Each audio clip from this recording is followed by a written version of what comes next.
This is episode 223 of How About That Cigar, recorded live at the Corona Cigar Studio. We have Jeremiah Meerapfel on the show for a very personal and in-depth discussion about family and legacy. Please take a minute to subscribe on your favorite podcast platform so you never miss an episode. Now on with the show. Corona Cigar Company is your one-stop shop for all your cigar needs. Whether that's a brand new humidor, a box of those new cigars you've been waiting for, a top-of-the-line cutter or lighter, a place to enjoy the finest cigars and spirits with friends, or the only cigars grown right here in the Sunshine State, we've got you covered. Come visit one of our retail locations for the ultimate cigar experience. Visit us online at coronacigar.com. How about that cigar? Well, how about that cigar? Ladies and gentlemen, welcome to the Corona Cigar Studios for episode 223 of How About That Cigar Live. Thank you so much for joining us live on Facebook, live on YouTube, and of course, if you're listening after the fact on the audio podcast, thank you so much for listening to How About That Cigar. When you drive down the road, when you work out, whatever it is you do, when you listen to your favorite audio podcast, thanks so much for making How About That Cigar a part of it. And here in the beautiful Corona Cigar Studios, it's starting to get cold. Yeah, it's getting a little bit. It's nice and warm in here, but outside it's basically we're on a downward trajectory. But we're so lucky so far that we've had the weather we had. Yeah. I mean, it couldn't last forever. Yeah. It's been, kind of a nice run, but it couldn't last forever. No. It's just, I'm going to miss it. I'm really going to miss the nice weather. That's why we need to take a trip. Us three. And speaking about three, how about we get our super duper producer in here? Yes, let's do it. Justin Smokes. What's up, guys? What's up, brother? How you doing today? Doing all right. So that's why let's get back to that now. We got all three of us, three musketeers here. Sorry. You okay? Yeah, I'm good. You need a Heimlich? I'm good. Sorry. Somebody help that guy. We need to take a vacation somewhere. Yeah, warm. we need to take a vacation somewhere warm. And I think that's definitely going to happen. Even if it doesn't happen until the Great Smoke or PCA, it's going to happen. We just I don't know. I'd love to get somewhere in like January when it's because January, what January, February is like. It sucks. I can't imagine what it's like fighting a fire in those kind of conditions. It's awesome when it's 18 degrees below it's zero. Awesome. Honestly, really, I'd rather fight a fire in the wintertime than the summer. Even with all your gear freezing up? Well, yeah, because you come out of the fire, you open your jacket, it's instant cool. Oh, I suppose. Your core temperature drops down. Yeah, I suppose. You put your jacket back on, you're ready to go back in. Oh, man. It's beautiful. I don't know how you guys do it, man. So I have Hats a off to proposal. you guys. Thanks. A proposal. Yeah. Since my team's lost this weekend, let's just skip sports today. No. Oh, man. So I'll start with the mediocre, and that is the fact that the Green Bay Packers won, but just barely over, one of the worst teams in football, just barely won. And the Vikings just barely lost to a Denver Broncos team that is surprisingly kind of, it's on the come up. Peyton's his magic's finally working. So I don't know. Yeah, they were so miserable last season. And so miserable the first 3-4 games of this season, and all of a sudden they're playing really well right now. I think Coach Peyton is starting to use the cattle prods. Well, and it seems like Russell Wilson has kind of pulled his head out of his ass, for lack of a better term. And then we'll just skip over the Jets being totally demolished yesterday by the Bills. That was pretty brutal. I mean, the Bills took them apart. Goodness, you could have went in and coached and threw better passes than him. Oh, he's not terrible. Me. Not me. I mean, just I throw out a hip just watching games sometimes. He's slid all the way down to third on the depth chart now, which is crazy. They should put him in a practice squad. Well, I heard somebody called up Joe Flacco, and I don't know if I thought it was either the Browns or the Jets. Somebody called up Joe Flacco. I want to say it was the Browns. It was the Browns. Okay. Yeah. I don't know. Practice squad. The Jets could use him maybe. I mean, he's got experience. Yeah. You know. Thanks, Richard. Appreciate you, brother. It was a good good round of football, this weekend. But Chiefs and Eagles are playing right now. Yeah, we should probably have that on a side screen. I think the Chiefs are. It's at home. It's for the Chiefs. I think just because it's a home game for the Chiefs are probably going to win. But I don't know. So as you guys know, for the last couple weeks, we've been doing. Raul brings in a mystery whiskey for me. So give us just the basic lowdown on tonight's mystery whiskey. It is from the United States. United States. And you told me bourbon's all from the United States. I didn't know that. To be called bourbon, it has to be distilled in the United States. It's a mid-price, I would say, between $25 and $45. I think that is the 10-year. The 10-year. Yeah, not the regular one. It's a 10-year. And most bourbon people have drunk that. I would say at least 90% of the people have drunk that before. I'm getting hard. That's a little hard. It's not too bad. It's not too bad. It's got the aroma's really sweet. It's got good legs, good color. The flavor, as soon as it hits the palate, there's that sweetness.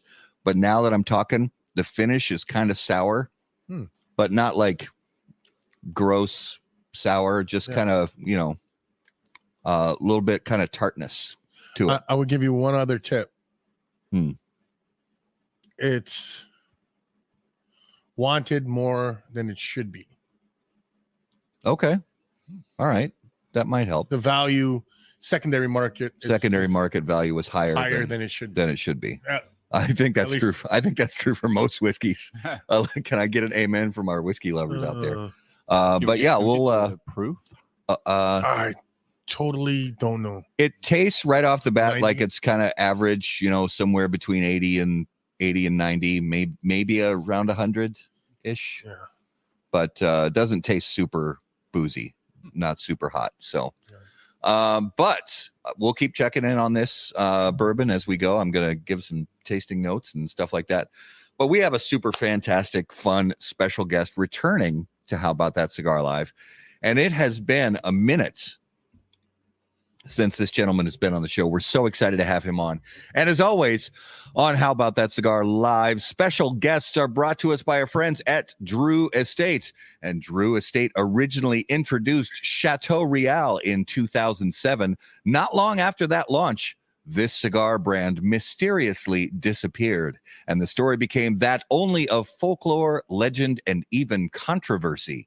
Now, Chateau Real makes a triumphant return exclusively at Drew Diplomat Digital Retailers, a luxurious blend crafted to highlight the cigar's Connecticut shade forward flavor. Its balanced blend of well-aged Nicaraguan binder and filler tobaccos are wrapped in beautiful Connecticut shade wrapper leaf. This cigar is available in Robusto, Toro, and Churchill only at Drew Diplomat online premium cigar retailers and presented in 20-count boxes. For more information, please visit drewestate.com. All right, ladies and gentlemen, if you would please put your hands together. Welcome back to HBTC Live, Jeremiah Meerapfel. Jeremiah, welcome back to the show, my friend. Good evening, sir. Gentlemen, good, whatever it is to you. Good evening, I guess. Yeah, good morning to you, sir. Yeah, good, very, very early morning. Thank you so much for crawling out of bed at an extremely ungodly hour for us, my brother. We are very appreciative. Well, I'm happy to be here. I'm not appreciative you got me out of bed, but I'm happy to hear it. And can you tell our listeners where you're at? I'm in Brussels, which is the capital of Europe. Okay. It's between France, the Netherlands, Luxembourg, next to Switzerland, Germany, right in the heart of Europe. So what time is it over there? Let's see here. It's quarter to 4. Okay. Yeah, a little early. Yeah. I again, thank you so much, man. We know it is not easy getting out of bed at Let me tell you something. I'm excited to be here with all of you, and I'm so glad to see you. That yes. makes all of this very, very easy for me, and it's going to be a wonderful time together. Yes. So do you plan on going back to sleep after the show, or are you up for the rest of the day? Oh, no. I'll probably light up my first cigar in about an hour from now and then kickstart the day. Yeah, that's a good call. That's a good call. So one of the things that we do here on the show to get things rolling is Raul has already got his cigar fired up. Brother, do me a favor. Hold that up to the camera so everybody can see that beautiful cigar nice and close up. Hold on, let me get around to that. There we go. So Jeremiah, you recognize that beautiful thing on the screen right there. Beautiful cigar. And I'm gonna fire one up right now as well. And I think were you able to get no, that's okay. So We got to go old school. we got to go old school. All right. So give me just actually, you know what? We're gonna leave him back there. We're gonna leave him back there, and I'm just gonna we're gonna do this old school. So there's my camera. See, we're going old school tonight, guys, because we had a little technical issue before, but it's all good. And you're gonna see my eyes flutter back and forth from the camera to actually no, I'm gonna try to do it without looking at the read. We'll see how this goes. All right, you guys ready? Ready, set, go. All right, here we go. Oh, see, it helps if I open the lighter too. There we go. When lighting your cigar, it's important to be patient, pay close attention to detail, and focus on the tobacco. In the same ways, Steve Saka brings those same qualities to the ultra premium cigars of Dunbarton Tobacco and Trust. Patience, close attention, and focus on the tobacco are the qualities that Saka and Dunbarton Tobacco and Trust have become known for. From Sober Mesa to Umbagog, Dunbarton has a blend that will fit your palate, your mood, and any occasion. Visit DunbartonCigars.com to learn more. Yeah, Steve. You see, he did it, Steve. Not bad. Not bad. I actually wasn't looking at the camera. I was looking at the tip of the cigar because I didn't want to char the hell out of this beautiful cigar. Oh, So I was just tasty. really trying to be cognizant of that. So we had a little trouble finding out exactly, or did we figure it out, what this cigar is, which one this is. It's not the Richard, right? No, Is it actually, the what you're holding Mira? there is a Meir. Yeah. yeah, beautiful. So one of the things that we want to talk to you about tonight, Jeremiah, is in addition to the Meerapfel cigars and so many of the things that you and your family have been involved with in the tobacco business for so many years. One of the things we'd like to get a feel for, kind of your what you were doing before, because we know this is a family business and it has been for 400 years. many decades, if not centuries. Yeah. But tell us about, so before, when you were coming up through schooling, primary school, college, what were your biggest interests? Because you think, okay, you're probably going to go into the family business, but you might not go into the family business. What were some of the things that really you were interested in before tobacco, that if you thought to yourself, I might do this instead of going into the tobacco business?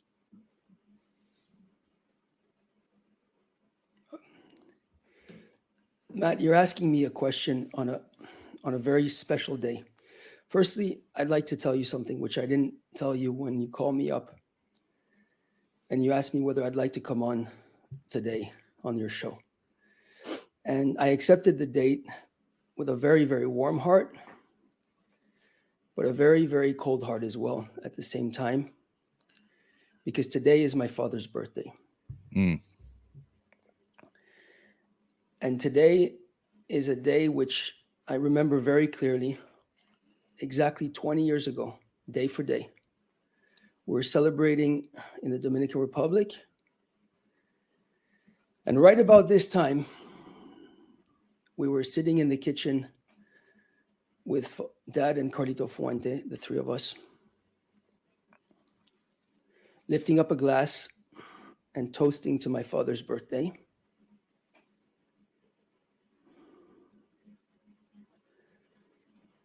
At that moment, my father had a call from his managing director in Central Africa to let him know that our companies down there had been expropriated by the government. This is 20 years day for day. Carlito will remember we were sitting in his kitchen We lifted our whiskey glasses, wished my father happy birthday, and at that exact moment, my father's glass cracked and broke.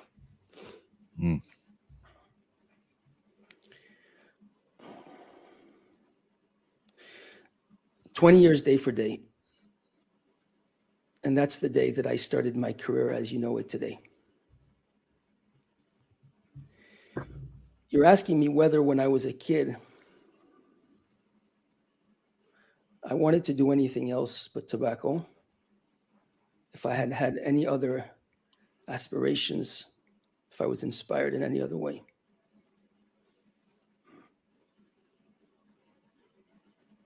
And the reality is probably none, for several reasons. Number one, I think everybody will agree that father figures are interesting characters in a man's life, in a woman's life as well. My father was in Cuba when I was a little child. We were living in Miami, first in South Miami Beach in the late 1970s. And then later on, we moved a little bit north of Miami. And Dad used to spend the weeks in Cuba, and he would come back once or twice a month on the weekend to see his children and his wife.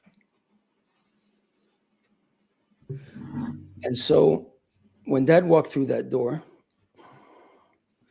he walked through the door with a big smile and a cigar in his mouth.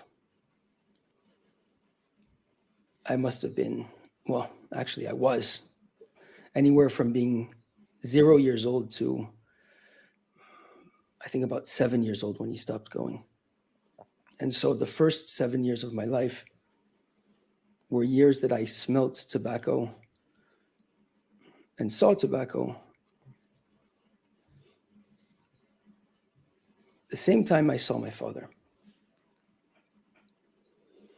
And so that indissociation between tobacco and Dad at such an early age of my life associated what a leaf is to a human being on an emotional level.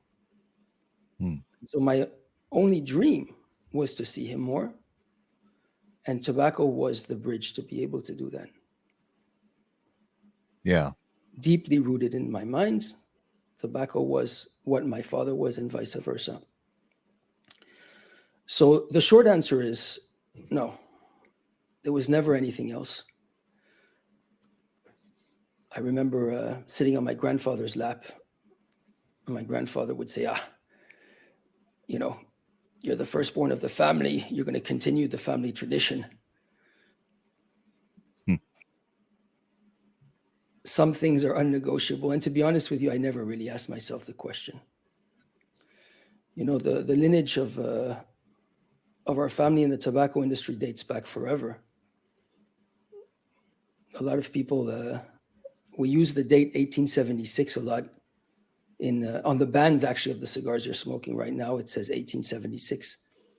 That's the day that we opened up our cigar factory in Germany, in the village of Untergrumbach. Meerapfel, actually, Meyer II opened up that factory on the 1st of September, 1876. And he was already from a lineage of tobacco growers and traders dating back from the 1600s that were in Spain, and then ended up in the early 1700s in a village called Michelsfeld, which is actually an interesting story in itself, because that's where we got that's how our name transformed, so to speak, in Meerapfel.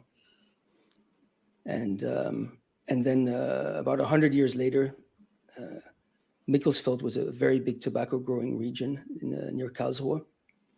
And then in the 1800s, they went down the street, and they continued the operation from growing into manufacturing in the mid 1800s. So your family name was loosely sort of based on that region, the name of that region. Is that correct? Actually, it's the first time I'm ever going to say this live. Our family name roots back to an old Aramaic name in the Old Testament. The name started out as Meerapfel. Now, what does Meerapfel mean in Aramaic? Meerapfel means smoke. We know that in the 1600s, there were Jewish pirates out of Spain that were trading tobacco across Atlantic from the old world to the new world. And so the Meerapfel family got its name because it was trading leaf, it was trading tobacco, and it was creating smoke. Now, through time, the family needed to get out of Spain because obviously it was a whole big mess there with the Inquisition. And they made their way to Germany. And in Germany, like many, many, many Jewish families, the names were Germanized. And so Meerapfel family arriving in Mikkelsfeld, being an old family from the sea, was changed to Meerapfel. And what does Meerapfel mean? It means sea apple in German. So Meerapfel from smoke is translated to sea apple, Meerapfel in German. And that's how the Meerapfel name was born. Wow. This happened in the very, very early 1700s. Okay. So I'm curious, do you remember how old you were and when you came to that true sort of internal realization? And maybe it's still, because I know for me, even in my 50s, there's still things that I am learning to grasp the depth of and all that in my life and my family. But for you, do you remember when you truly started to grasp the depth and the legacy behind your family's name in the tobacco business?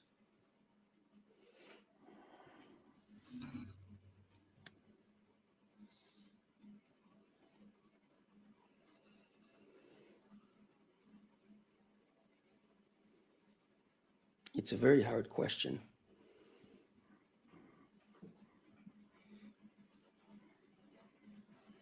I think it's a question which has different sentiments to it, different angles to it. Mm-hmm. Because on one hand, you don't really pay attention to it on a day-to-day basis when you're trying to push things forward, when you're trying to not get swallowed up by history in creating a concrete future. But on the other hand, the history is so important and so necessary to create a future. So it's a bit of a mixed sentiment in respect that you need to use the history and the knowledge, and you need to grasp those values when things get tough, when things get difficult, and they get difficult for everybody in life. Things happen, disasters happen, problems occur. And sometimes things pull down your business or pull down yourself. And in those moments, the recollection and the strength you have, the attachment you have to your history is what keeps you sane and what keeps you grounded. And so in those moments, you remember that during the acquisitions, you were thrown out, you lost everything. In Germany, during the First World War, you lose everything. In Germany, in the Second World War, you lose everything. In Cuba, in the revolution, you lose everything. In Central Africa, during the coup d'etats, you lose everything. And every single generation, more or less, as far as we can recall, has gone through hell, doing what they love to do, believing in what they're doing. And it's comforting. It's comforting to know that whatever life throws at you or throws at your ancestors, we're still here. You can still get back up on your 2 feet and you can still keep walking in life. Yeah. I think this is valid for everything and everybody. Doesn't matter whether you're in the tobacco business or whether you're in anything. It doesn't matter. Human beings have a resilience. And if you're attached to the right values and you're attached to the right things in life, then it doesn't matter how bad it gets. Yes. It's not about how about the cigar, but how difficult it gets. And you will get through it. You'll get through it because you have the strength. You'll get through it because you have the right values. And those values are built on ideologies. Those values are built on history. Those values are built on very, very sane, very, very concrete, and very, very healthy fundamentals, which will enable you to get back on your feet and keep walking. Yes. And I think that's the story of the family. How does a family survive for 4 centuries in a business like this? Resilience, hard work, or more resilience and hard work, and more resilience and hard work. But at the end of the day, it's a certain type of education that you want to make sure you transmit. And I think that's what my father was able to give us, Joshua, myself, my sister, Melissa, my mother. My mother was very, very, very strong in these things as well. More than an education in tobacco, more than an education in cigars, more than an education in the inspiration of the industry. But it's very, very strong fundamental values that enable you to get up when you're knocked down. I love that. I love it. Yeah, it's a great story. Can you tell us about who you are as a man? We appreciate your family's history, but who are you? I've been asking myself that question for close to half a century now.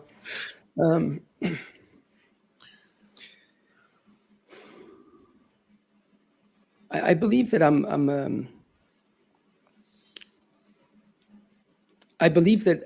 a bit of a mess or a melting pot between many different realities. On one hand, I was raised by a father and a grandfather that come from and a great grandfather and so on, which is very it's almost of an aristocracy as a family, so to speak. And when I say aristocracy, I mean aristocracy in a way of holding yourself, in a way of being, in a way of celebrating life, but also in an environment. The family is European, and clearly European. The German roots, which I grew up with, because my grandfather was very much German in his ways, were part of an intellectual elite in Germany from the beginning of the century. My grandfather's uncle was a founder of one of the founders, the head of the Social Democratic Party in southern Germany before the war, which was actually the party that fought against the Hitler regime and then lost in the 30s.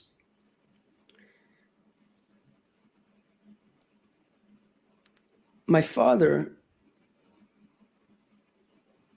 took a different direction in life. My father left school when he was 14 years old. Started working very, very young, disconnected himself with the family business for many years, until coming back after he had finished his work in Cuba. So my education was a mix. It was a mix between my father telling me, Jeremiah, you have to get out there and you have to work when you're 10 years old or 12 years old, because that's what forges a man. And you had my grandfather, who was more of an old school intellectual, that said, no, you have to study, and you have to go to university, and you have to get lots of degrees, and you have to develop your academic and your skills in terms of academia. And all of that was mixed up in a cocktail shaker and then kind of thrown at a wall, basically. And the result is exactly that. I started my training in the cigar industry officially when I was, I think, 13 years old, or 12 or 13.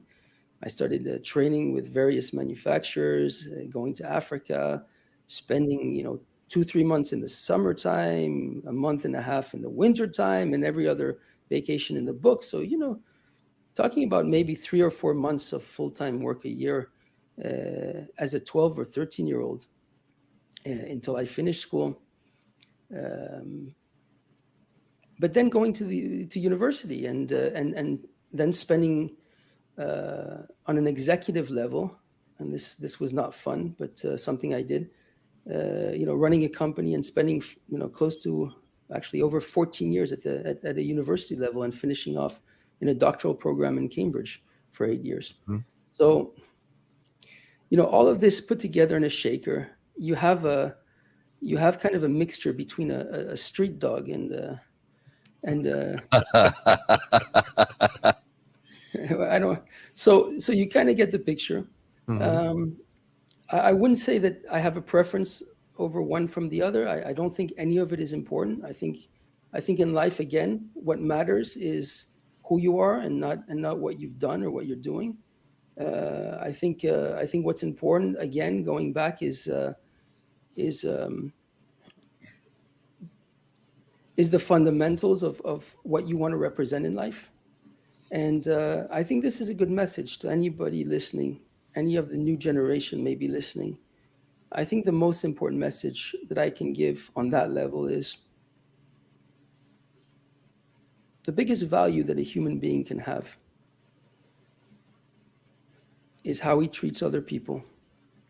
It's what he does for the world, not in terms of building business or making money, but in terms of leaving light behind you and goodness behind you, leaving traces of positivity that enables us to bring spark into the darkness. And I like that a lot. And if you can use all of your experiences, whatever they may be, whether it's throwing seeds in Connecticut or rolling a cigar in the Dominican Republic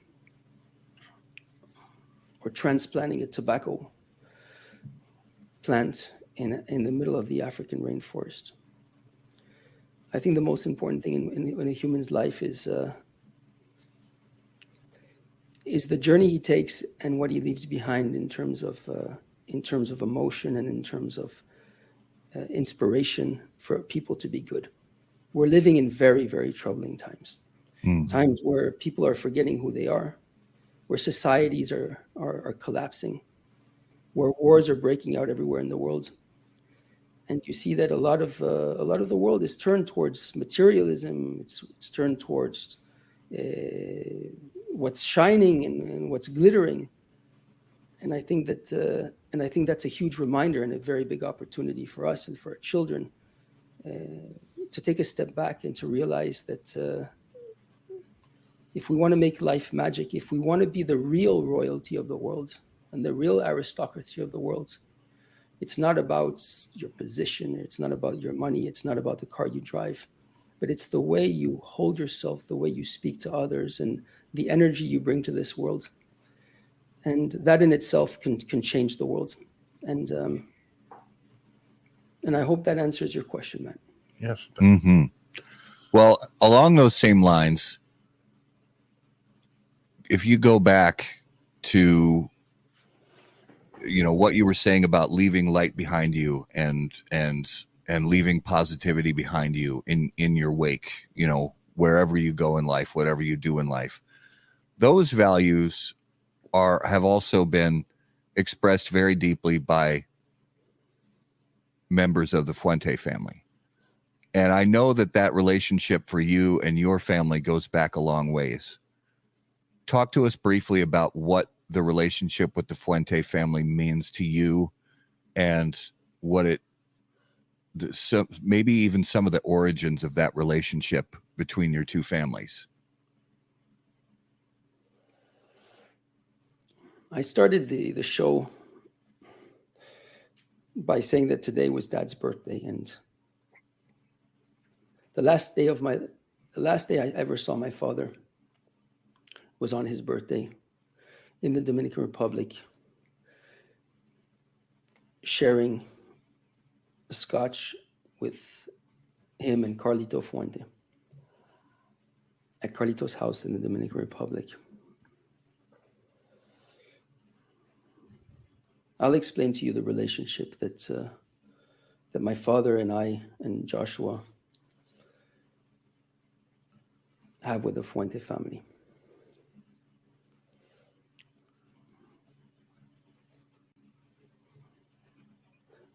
That evening, when my father found out that he was expropriated,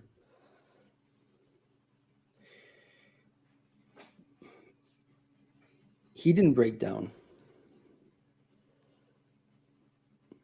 He didn't cry. He wasn't all over the place. He wasn't phoning his lawyers. The only thing he did was look at Carlito Fuente in the eye and tell him, don't worry. I'm there for you. I'm there for your company. I'm going to make sure. I'm going to figure out, and you don't have to worry. Carlito Fuente was a little brother to my father. My father considered him his brother. End of story.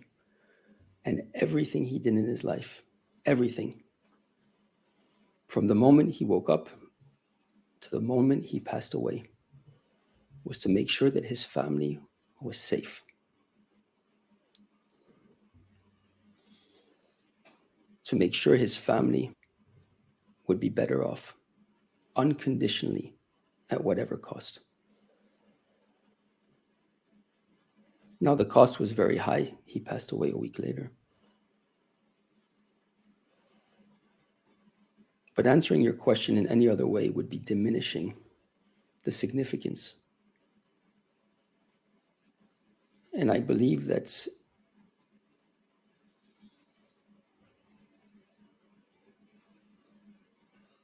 there would be no other way to express the love and commitment that my father and what he passed on to Joshua and I, and the way we view our friendships and our relationships with the people that we love, that we support. Unconditionality is a word that is not just a sound coming out of our mouths, but something that we've lived by for many generations. And we're very proud of that. It makes us who we are. It also makes us pains in the asses.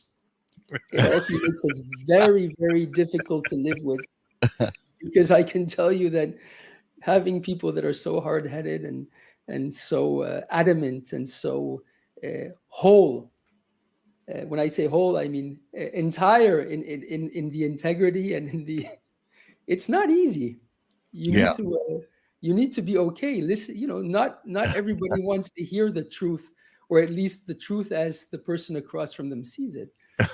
But on the flip side, it's real. Yeah. Well, and there it's true that there's people who care deeply and hold relationships deeply and feel things deeply are fiercely loyal and fiercely hard workers, and they think deeply also into their work. They think deeply into their families. They think deeply into their, most of the things that come into their life. And that really does kind of translate with what you're talking about. And you have to throw in a little stubborn too. A little stubborn, yeah, about what they care about. They're willing to run through walls for that. Exactly. Sorry, gentlemen, I didn't hear the first part of what you just said. For some reason, the system cut off here. No, it's. Can you hear us okay now? Yes. Okay. Well, I was just saying that it falls in line with what you were talking about, that the fact that people who feel things deeply and have deep emotions and deep relationships in their life also happen to be fiercely loyal.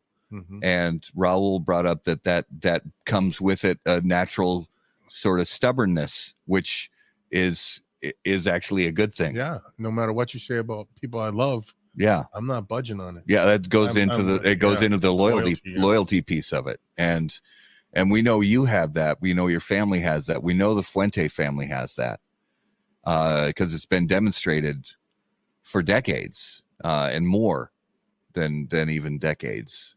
And you can hear that, you can feel that in what you're saying, Jeremiah, that it's real for you. This is way more than just, that's why we, I mean, I had so many cigar questions lined up, but I'd just rather talk about family and legacy and the future and things like that. Then, I mean, we can probably talk about tobacco a little bit too, I guess, but I'm just loving this kind of deep conversation, because it really goes to the root of everything in the world, whether it's cigars or spirits or wines or great literature or great music or great food. It goes beyond all of those things, because none of those things would exist without fierce loyalty and deep relationships and deep caring. That's right. So this is what it's about. Yeah. Well, I want to ask you a question about tobacco, actually. Tell us about the journey that you have to take from the minute you land in Africa all the way to the farms. I watched one of your interviews and I was mesmerized of you telling that story of landing in the farms, that the soil's so fresh, it's so clean, it's like Adam and Eve's soil. Can you tell us a little bit about that and your feelings when you go back to Africa?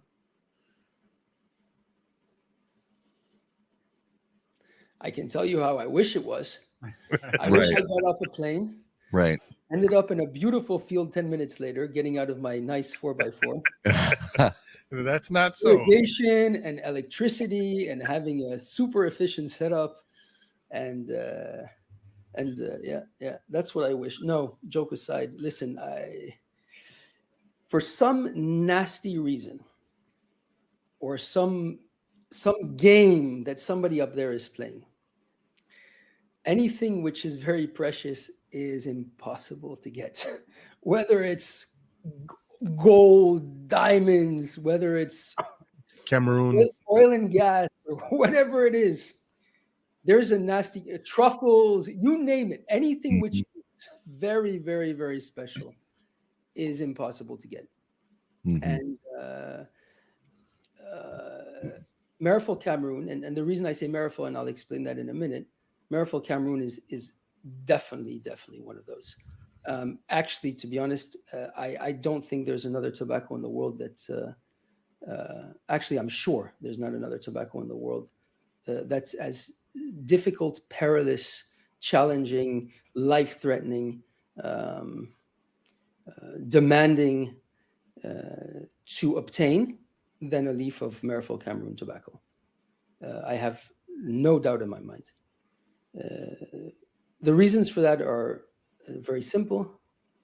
You need to grow the stuff in an environment which is extremely challenging every single way that you look at it.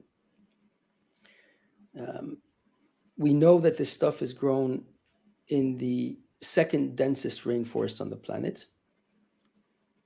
So you can just imagine, let's just take the Amazon, for example. Has anybody here ever been close to the Amazon or in the Amazon? No, actually, the only rainforest I've been to is the one in Puerto Rico, and that's pretty much a tourist attraction. Yeah. So anybody who's been to a real rainforest before knows very well that it's difficult to enter it. It's so dense that you have a hard time actually walking in. Typically, you need to cut your way through and enter the rainforest, and then once you enter, you can find all kinds of stuff. And typically that stuff is not very friendly. Now, on the flip side, what that also means is that nobody's ever set foot there before. And so you have these soils, and it was beautifully said, Roel. You have these soils which are basically Adam and Eve soils, soils which nobody's ever set foot on before. Soils which are the result of billions of years of biological decay, and which basically, there's the old saying, you are what you eat. Well, for tobacco, it's the same thing. It is what it eats. And so you have this, I call our tobacco the sacred leaf.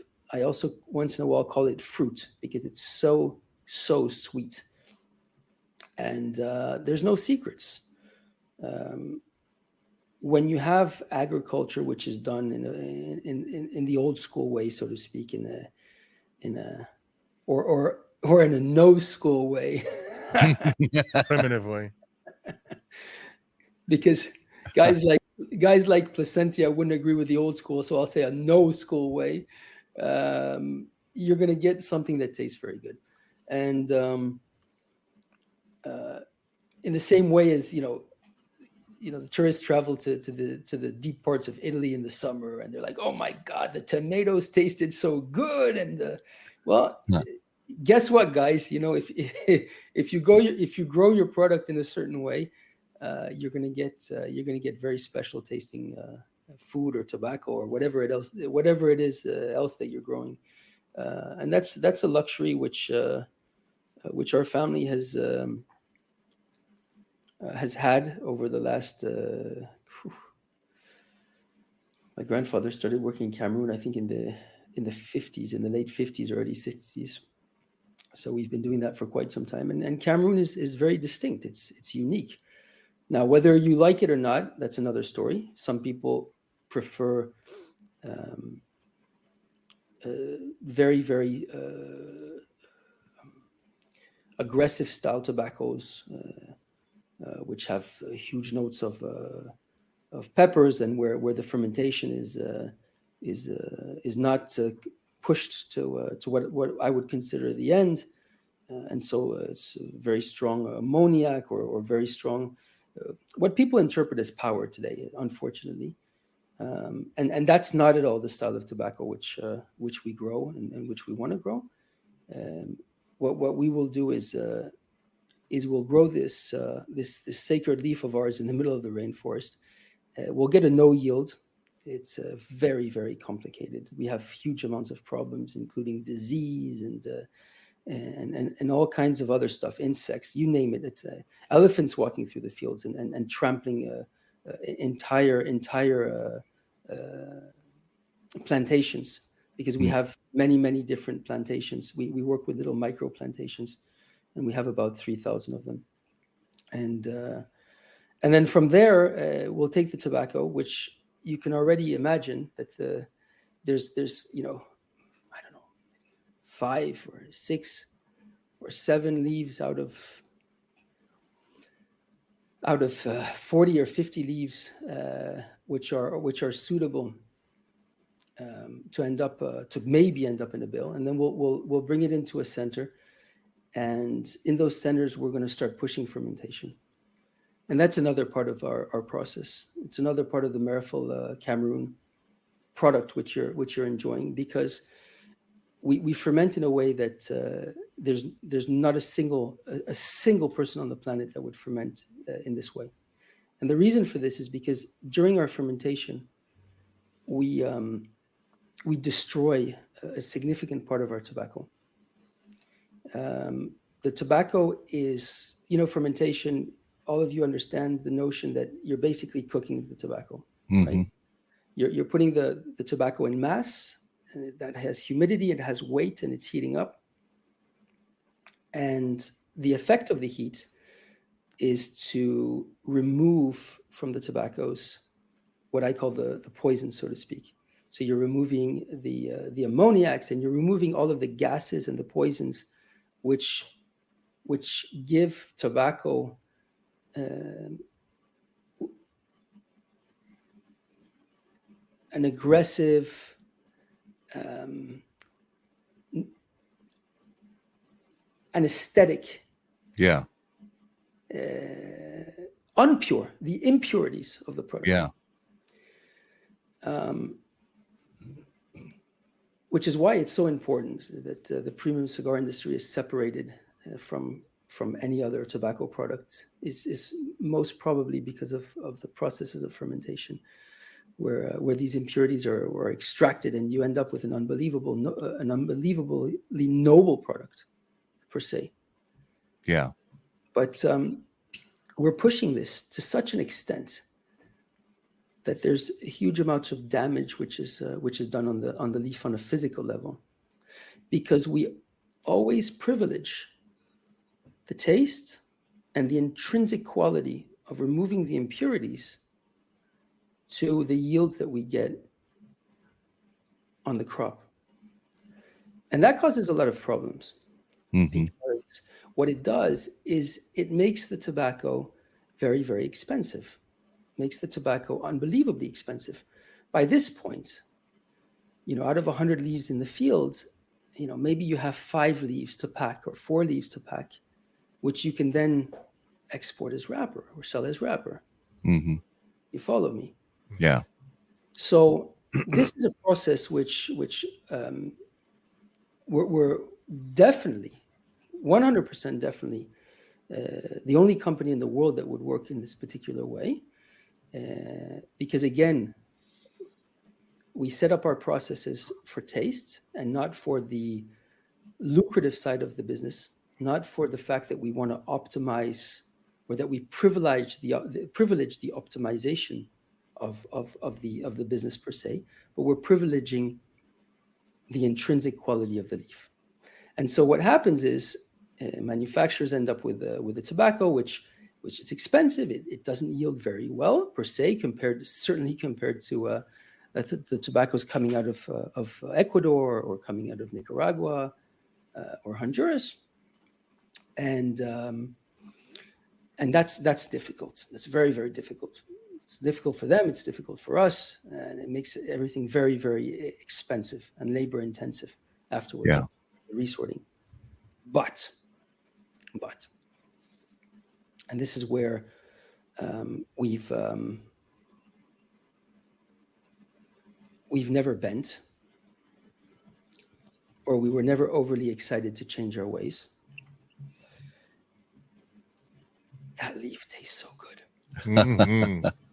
It does.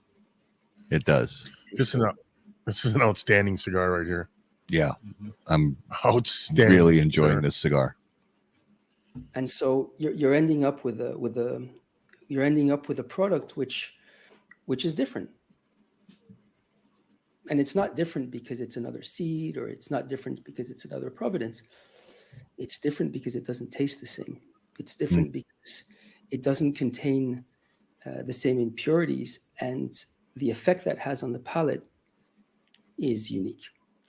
And this is why when anybody in the world lights up a Meerapfel Cameroon leaf, or a cigar that has a Meerapfel Cameroon on it, it is so clearly distinctive. And it's not because I'm wearing a hat, or my grandfather's glasses, or because I walk around the Dominican Republic with a scarf and an oversized suit, and I'm sweating my ass off.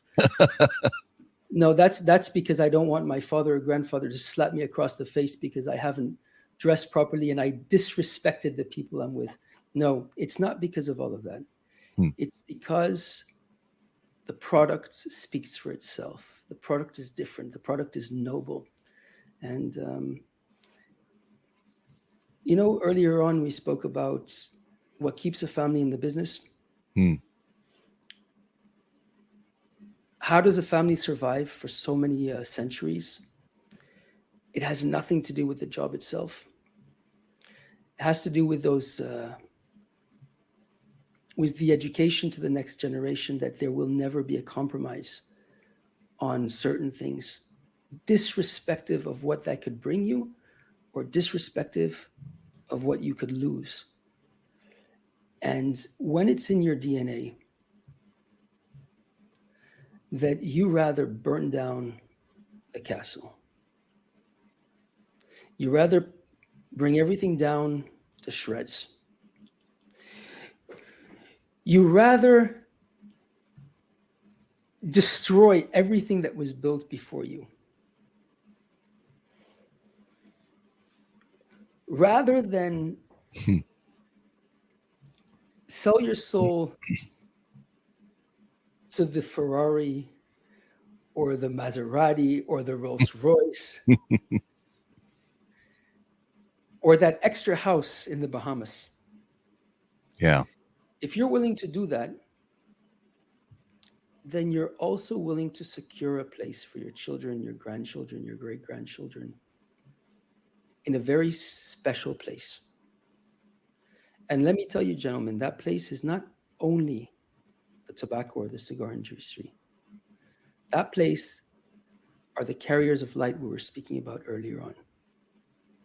That place are the ones where your children and my children can sit down and have common values of peace, of love, of humanity, of intellectual ability. And that's what I'm talking about.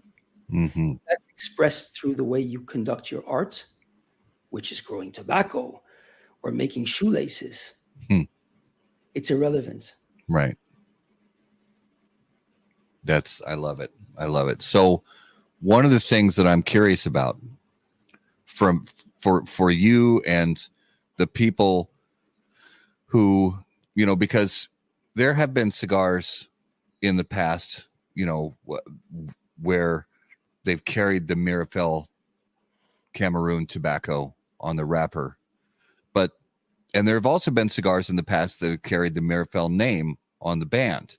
But this project now, what you guys are working on right now, these cigars that we're even smoking right now, this is a new thing. This is something new and special. And I'm curious about because everybody, whether they compose music or they blend cigars or they do sculpture or a chef who makes meals or a vintner who makes wine, everybody's got their own process for that creative process.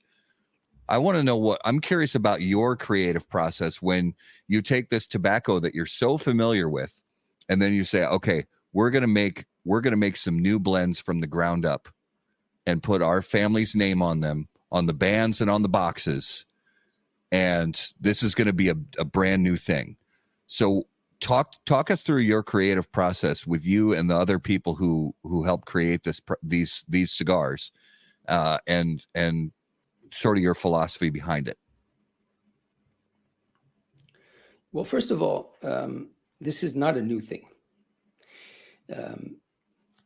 If you look at your bands on the cigar, there's a date on there. The date on there is the date that the Meerapfel Cigar Factory was brought up in Germany in 1876. So that's an important thing to keep in mind during the next few minutes of this conversation. The second thing is this very special day, actually 20 years ago. My father's birthday, 20 years day for day, on the 20th of November, 2003. And then things that led up to his passing away, which is a week from now, 20 years ago.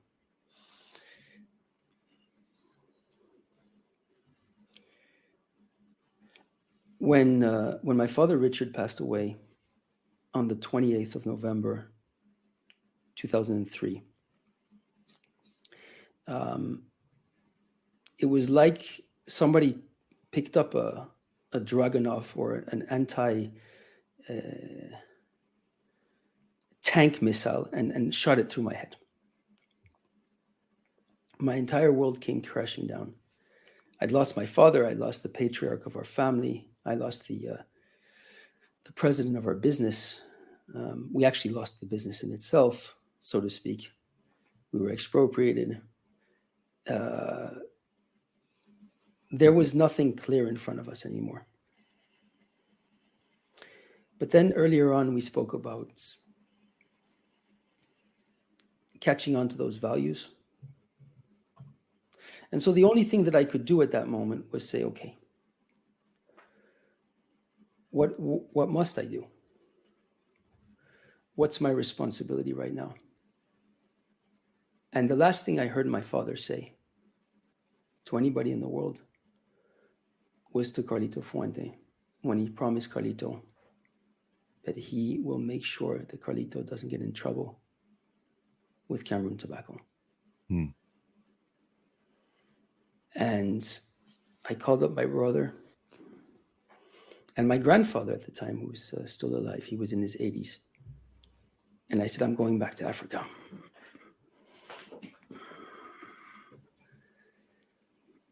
We're going to build the company back. Now, you need to realize something. I was 24 years old. Mm-hmm.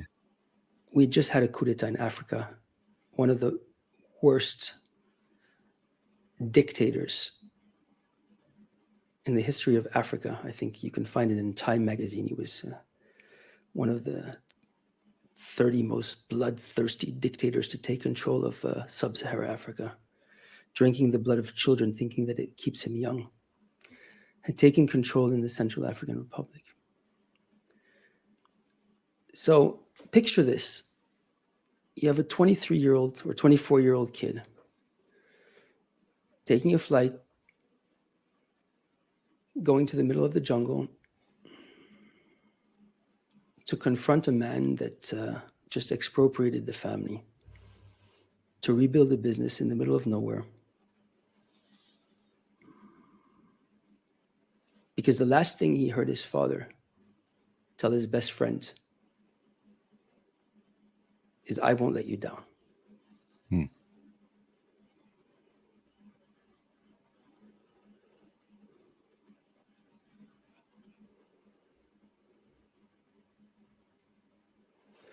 When you base your life on the wars and the promises of the generations before you,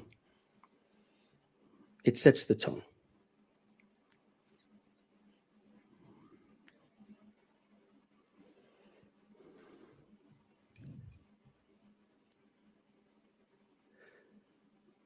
At the same time,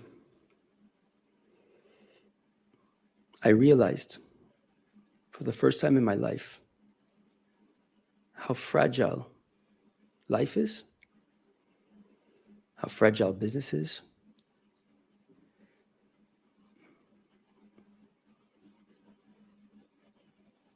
and how quickly one can be erased from the history books by those who rewrite history, by those who take control and rewrite history. We see it in politics. We've seen it throughout time and ages.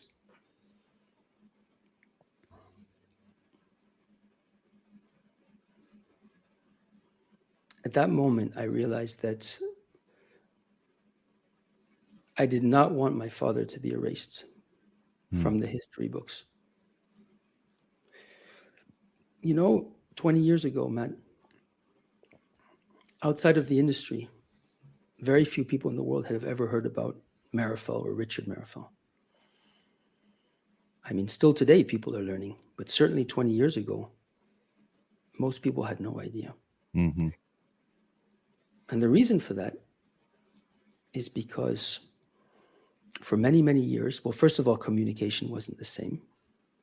But also for many, many years, particularly my father and my grandfather had been behind many of the great men of the industry or the industry itself. And so when Dad passed away, one of the missions I had for myself was to make sure that he would be remembered.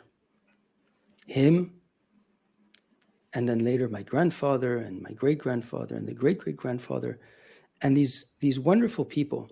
Actually, I don't know if they were all wonderful. I didn't know them personally. And to be honest with you, I think some of them had a hell of a character. Looking at myself in the mirror, I can't say I'm wonderful, but joke aside, these are incredible people with incredible stories, unique, absolutely unique, and contributions to the industry, which I dare to say is so unique. It's part of the fundamentals of the industry itself. And so this crazy idea came in my head, and I said, you know what? Our factory was burned down during the war, during the Second World War. And since then, we never had a Meerapfel cigar again. Would this not be the right time to introduce it? And obviously, the first one was the Richard Meerapfel. Obviously, it was a very, very, very, very, very special project. And the aim of it was to make sure that my father's legacy, his name, would exist after my time and after my children's time, that people would remember.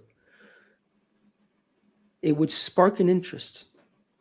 They would read about it, or they would pick up a cigar and they would sit down and light it up and say, who was Richard Meerapfel? What did he mean to the industry? What does he mean to me? What did he contribute? And that's what I wish. I wish for when somebody lights up a Meerapfel cigar, they connect with the person who's behind it, not the person who created it. And I'll answer your question, don't worry. But the person who's behind it. And they can spend a moment with that person. Because my dirty little secret is it was my way to spend a little moment with that person. It was my way to sit down and to light up a cigar and connect with my father and my grandfather and my great-grandfather. That's not a dirty little secret, brother. That's beautiful. Honestly, that's profound. And yeah, that's what it's about. Now, the creation.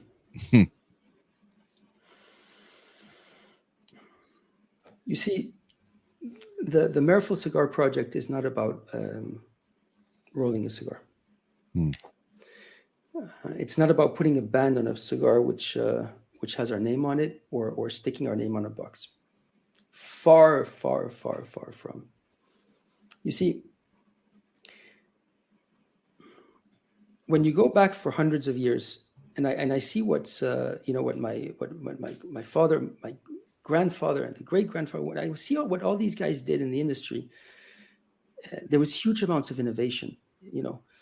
Meyer moved from Meyer II moved from Michelsfeld down the road to Unterkrombach in Germany, and he set up a cigar factory. Now, that in itself is an interesting move, because he's going from growing tobacco. Michelsfeld was a big growing tobacco region, and he was the biggest tobacco grower in that region. To setting up a rolling operation in the mid 1800s, which is quite interesting to say the least. Then you see his son, Ernst, and his son, who was captivated by the history of his ancestors who were on the boats. Decides that he wants to travel to the other side of the planet by ship, obviously. Starts growing tobacco in Indonesia. And then you have my grandfather. By that time, he's back in Germany. You have my grandfather going to Cuba, becoming the largest exporter of Cuban tobacco in history. This was at the time when Che Guevara was still Minister of Industry. Then continues, and there's quite a few stories with Heller, for those who know him. And he's smiling right now. And then you have my father, who when he's, I think 16, 17, 18, in this, I think 69, he goes to Cameroon, befriends the Pygmies, because it's the forest of the Pygmies there where we are. Now you need to remember, this is the late 60s. Nobody's befriended the Pygmies. They're not known to being very friendly with the local population, yet alone with people coming in from the outside. And my father ends up being very, very, very, very close to them, and actually in a way that's most probably why I think he fell in love with the region and decided to commit his whole life to building the wrapper business and his business, so to speak, in that area. You have these huge innovators in the family, and so I'm sitting there, and this is now 20 years, almost day for day, and I'm sitting there thinking, how the hell am I going to innovate anything in this industry? You know, taking something which we all know and we all love, and many of us are decent, to say the least, and some even talented, at creating a product which, let's face it, has never been better in the last 50 years. You know, cigars today on a general level are fantastic. Mm-hmm. How do you reinvent anything here? And so I spent about 17 years trying to figure out how to add anything. Now, 17 years is a long time, which goes to prove that I'm not that intelligent if it took me 17 years. Because most of you guys will be like, I could have done this in a week. No, not a chance. And basically, typically what we're taught in academia is, if you want to truly understand something, you need to break it down. You need to go back to the core hypothesis. You need to go to the fundamentals. In business, some people call it the root cause analysis. It's basically going down to the lowest common denominator. And so the idea was to take the product. What is a cigar product? What is a cigar? The cigar is it's a holistic experience. Cigar is a raison d'être, but it's also an art de vivre. It's an art of life. It's a pleasure. It's an emotion. It's very intangible, but it's coming from tangible things, and we're trying to understand what those tangible things are. And so I started to deconstruct everything, absolutely everything. I started with the cigar itself. What is a cigar? Well, you have wrapper, you have filler, and you have binder. Okay, fine. That's one way of looking at it. Another way of looking at it is that, let's say you position the leaves in a certain way inside the filler. Let's say you do an entubado, for example, or you do this kind of accordion, or you put this type. Fine, that's another way of looking at it. But there's so much more. Go down to the tobacco itself. What types of tobacco are you using? What is the age of that tobacco? How far can you push every single element of the cigar? Whether it's the tobacco you're using, the age of the tobacco, whether it's the way you're putting it together, which is down to the manufacturer, whether it's how you're aging the cigar itself. Mm-hmm. The type of blend that you're actually using. Now, the Meerapfel Cigar Project is not your typical commercial cigar project. The idea is not to go out there and sell cigars. The idea is to reinvent a part of the industry, to create something new and something old at the same time, something special, something that adds value, something which is unique, something to pay tribute to a 400-year-old family legacy. So another exercise that was done is, who are we? What are we trying to achieve? You know, you have your, let's say you have your show. How about that cigar, right? One of the things you're doing is, in a way, whether you're doing it consciously or not, is you're trying to achieve something. You're trying to portray something. Your product resembles who you are in one fashion or another, correct? Yes. You don't have palm trees behind you, or you don't have girls from Tahiti going hadu datudo around you right now. You're in a certain setting, okay, and you're under a certain format, because there's a connection between where you are, where you came from, and what you're trying to achieve. Now, the cigar industry, if you look at it very coldly, and you look at the products which are coming out of the cigar industry, apart from a few exceptions, there's a relative uniformity to the standard that's been given. I explain. Dominican Republic, Cuba, Honduras. There's a common denominator here. Latin America. Mm-hmm. There's a common feel. There's a common touch.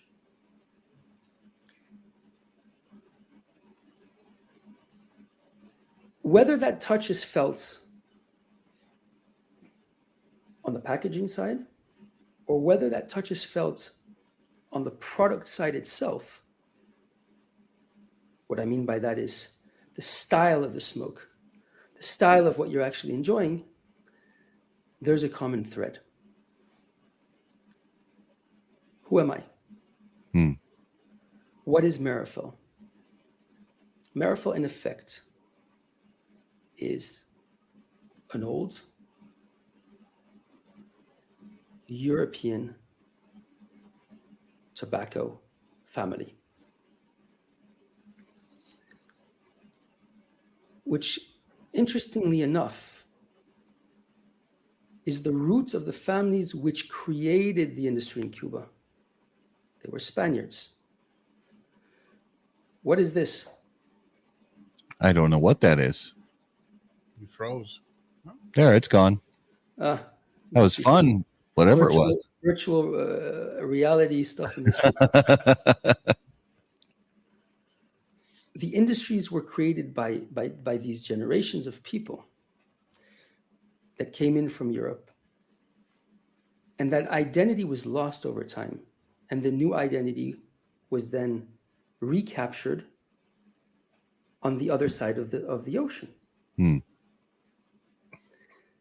But Meerapfel has consistently kept its identity going back for hundreds of years. There's a reason, and I joke about this, but it's important that you understand. It's important people understand. There is a reason why I'm wearing this hat. There's a reason why I'm wearing these glasses. I don't just want to look, or let's take the just out. I don't want to look cool. I don't look cool. There's nothing cool about this. What it is staying, how do you say fidèle in English? Staying loyal to who you are and to what you are and to where you came from. That's all it is. In the same way as your parents are going to teach you how to hold a knife and fork, teach you how to greet people when they walk through the door.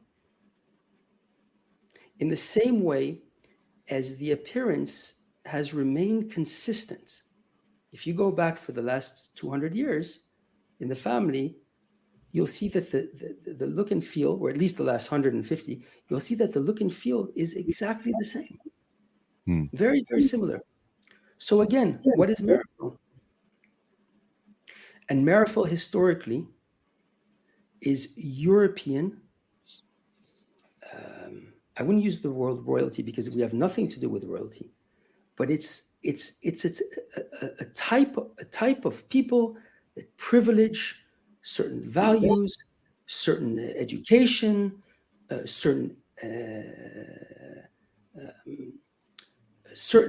tangible and intangible concepts, which remain constant over time. And this is, whether it's ironically or it's paradoxically, this is also what created European luxury.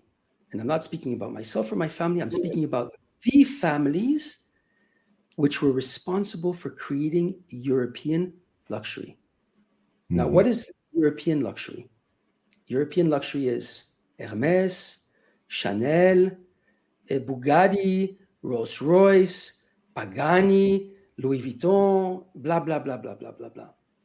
These are all old European artisans that have a similar background to our background, so to speak. Many of them are multi-generational, some of them are not, some of them are, who have unconditionally put an insane amount of investment, whether it's intellectual investment, whether it's innovative investment, whether it's financial investment, into bringing their product to a level which is very, very, very complicated to reach. Everyone's following me? Mm-hmm. And this is the basis of what the Europeans consider to be uber luxury. You're bringing a product to a level which is very, very, very hard to achieve. And you're doing it not because you're putting a price tag on something. You're doing it because you're deconstructing every single element and bringing it to a level which nobody else around you is either capable of doing or willing to do. Or willing to do. Yeah. Okay. And the reason for that is because typically, we've got our little, there it went. Okay, go ahead. Typically, when you're building a business and you want that business to be profitable, this model is a very, very dangerous model, which usually is not the easiest way if your goal is to build high profitability. Okay, if we take the European models of high profitability, and I'm not going to talk about Bernard Arnault, who built an empire around luxury with his LVMH group, because that's something which is relatively new. Okay, but if I take the old models of uber luxury of Europe, whether it's Rolls-Royce, whether it's Pagani, whether it's Patek back in the day, et cetera, most of these people, most of these companies struggled to be profitable. Why? Because it is very, very difficult, and it is very, very unprofitable to play this game. You're playing in a league where everything is so complicated and everything is so expensive and everything is so demanding that none of the focus is on optimization of profitability and what you learn in the business schools. None of it. And so when you're building a cigar, like you're building a Patek Philippe or a Richard Mille or a Pagani or whatever it is, you're building the cigar in that particular way, you're building the packaging in that particular way, you're building every single detail of everything in that particular way. I mean, just the band of this project took us 3 years to develop, and we have a patent, a European patent, on the technology to actually make one of those bands that you have on your cigar right now. You know, you don't realize how crazy it is to produce one of those bands. The bands were created in a very, very, very special band factory, which is owned by a friend of mine called John van Tintelen in the Netherlands. He brings band making to a level. Those who are from the industry know him very well. He brings the band making to a level which today nobody else would want to do. Let's so to speak, because it's such a hand labor intensive process, and he does it the old school way. So his level of detail and quality is just out of this world. But then what we did is, for the development, we brought that out and we brought it into the aerospatial industry to try to figure out how to elaborate the band and bring it to a level of luxury which was unheard of. And so all of these little details put together, whether it's the silk ribbon in the box, which is handmade in France, or whether it's a band which is out of John's factory and then the aerospatial industry, and has a brevet, a patent on the technology that we're using to make it, whether it's whether it's the blend in itself, which I won't even get into, but we use two different types of methodologies for the blends of these cigars. One of the methodologies we use is to say, okay, the one you're using, the one you're smoking, actually is what I'm going to express right now. Is saying, okay, there were certain masterpiece blends which my family was involved with historically. The Meyer blend is actually a very good example, and that blend was abandoned. It was actually made for one person. It was the owner of a cigar company many years ago. And my grandfather co-blended the blend with that person. They were best of friends. They were very close friends. And the blend was never commercialized. It was impossible to commercialize that blend. The cost of the tobaccos and the age of the tobaccos and the complexity of the blend are so complicated that it was just for the owner of the company and my grandfather, and then Dad smoked a few once in a while, but it was mostly my grandfather that smoked that cigar back in the day. And then when that person passed away, that blend actually stopped existing. And so when we wanted to create the Meyer blends, the first thing that I did was to sit down and say, okay, who was my great grandfather? Who was he? I didn't know him. What did he represent? What were his values? What would I be feeling if I would be sitting on a chair across from him right now? What kind of emotions would be shared with him? What would I be feeling? What kind of personage was he? And so I would go back in my in the files, in the pictures. My grandfather would tell me stories of the family, and I would kind of get a proxy understanding of who he was.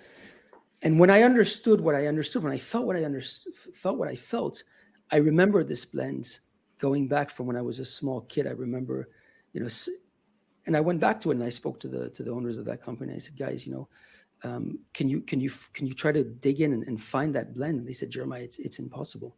It's impossible. The tobaccos, it's impossible. This is, it's like telling us you want to bring back a Rolls Royce from the 1950s back to life, unless you find one that we can restore, but the machinery's gone, this is gone, it's impossible. And that's what this project is all about. It's saying, okay, fine, it's impossible. Where do we start? I love that.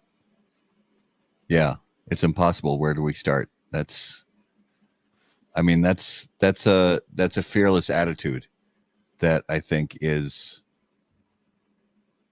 far too rare these days around the world, regardless of Europe, Asia, the States. It's a fearless attitude that I think is far too rare.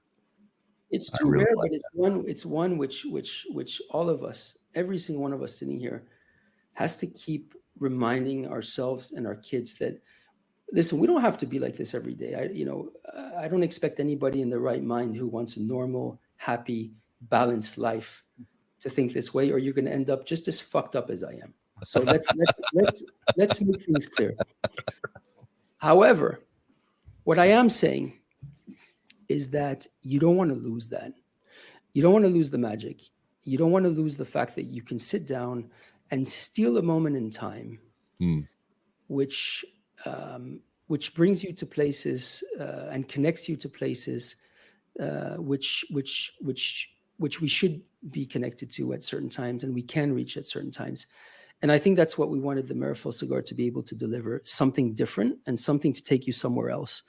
And if there's something which I'm happy is that when I sit down with a friend or when I enjoy a Meerapfel cigar with an aficionado, we're sitting down in old Europe. We're sitting down in uber luxury. We're sitting down in a place which is different.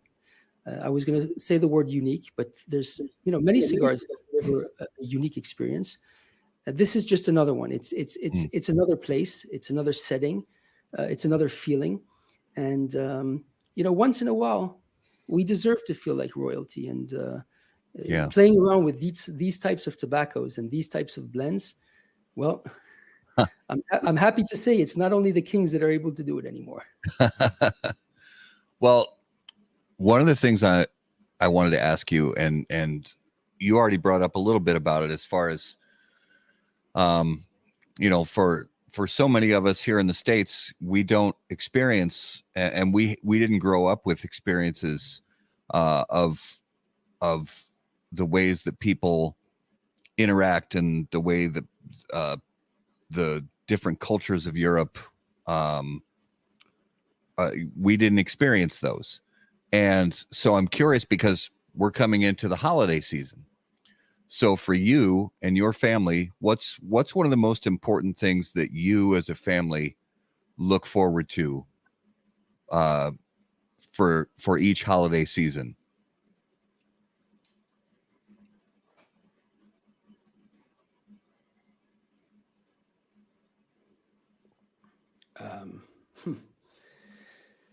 Wow, that's a very, very loaded question, Matt. I think what anybody in their right mind looks forward to during a holiday season is being around the table with their families.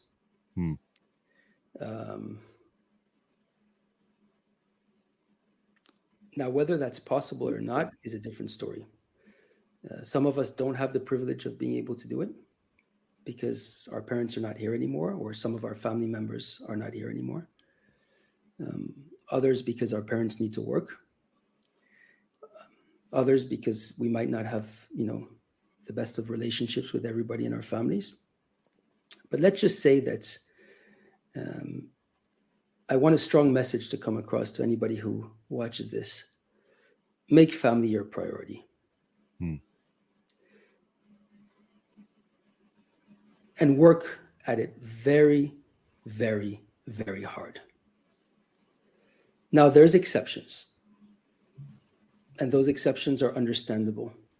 But in general, work at it and make sure that you honor the people around you whilst they're alive, because when they're not there anymore, it's too late. Yeah. So you speak about the holidays, the holiday season.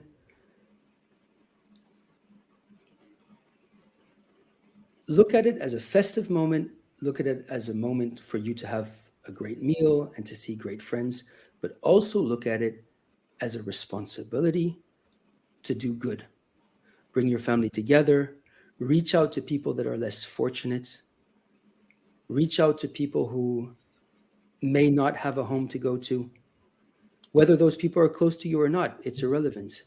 You have a responsibility and you have an opportunity, again, to bring a huge amount of light into this world. Use it. Use it. Yeah. We have a short journey, a very short journey. I saw this cartoon once, and it brought tears to my eyes because of how realistic it was. It was a little girl. I mean, you've maybe seen it on whatever, Instagram or one of these social medias. It was a little girl looking into a mirror, and she had her finger pointed at the mirror. And across from her, there was a very, very old grandmother looking at her straight in the eyes. And it was herself. And the grandmother was telling her, enjoy, because it goes very, very quickly. And that's for those who are fortunate enough to live a long and healthy life. Mm-hmm. Others are less fortunate. And if we don't all admit to ourselves, realize, take upon ourselves the opportunity and the responsibilities that we have within that time frame of actually doing something positive, I'm very, very, very afraid that we regret it when it's way too late. Yeah. And so let's remind ourselves that I think this week is the week of Thanksgiving, if I'm not mistaken. Yes. Yes, sir. So I think it's very appropriate, actually, to remind ourselves more than once of the responsibility that we have not only to thank other people, thanking people is wonderful, but of taking upon ourselves responsibilities of making people happier, of committing to doing good things. That's really what's going to turn all of this around for us, for our children, and for the future, guys. And I truly believe that enjoying a premium cigar is part of all of this, because it puts you in the right frame of mind. But it also gives you that responsibility.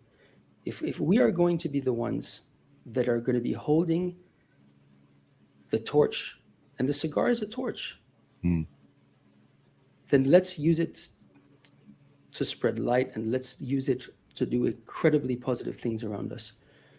And so that's I think my message for anybody in a holiday season of what I would like to do. Amen to that, brother.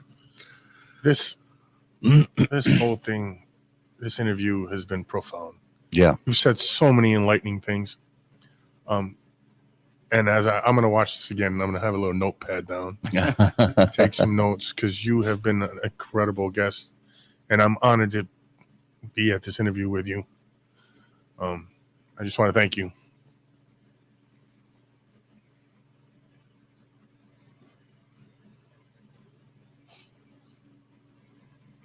We didn't lose our connection, did we? Now you're back. I'm sorry. Oh. I missed you. Raul? Yes. Word for word, repeat what you just said, please. This whole interview has been profound, and I'm going to have to sit back and watch it over with a notepad and take some of the lessons you've given us tonight. And I just want to thank you for being on the show. It was amazing. That's it. That's all. Yeah. Listen, the thanks goes to you three gentlemen. You're the ones who, day in and day out, are holding those torches up. You're the ones who, day in and day out, are putting these microphones in front of you and these cameras, and spending your valuable time with a numerous amount of people, some which you know and some which you don't know at all. And you're sharing with them. You're sharing passion. You're sharing an expertise. But you're also sharing a bit of yourselves. And to do that, it takes a very generous soul. It takes an empathetic soul. And it takes a soul which has the foresight, and it has the love and wisdom to share with other people. And may it be an inspiration to all of your viewers, what you're doing and the way that you're doing it. And I can only thank you and give all of my blessings to you and to your wives and to your children, of health and of happiness. And may your beautiful souls and your beautiful education be passed on to your next generations. With as much style and as much friendship as how you're sharing it with us.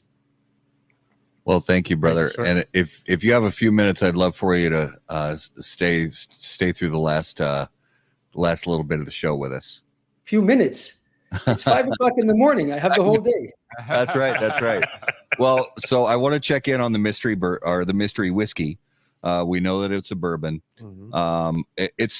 It's pretty nice. It's like I said, it's got a lot of sweetness to it, a little bit of funk.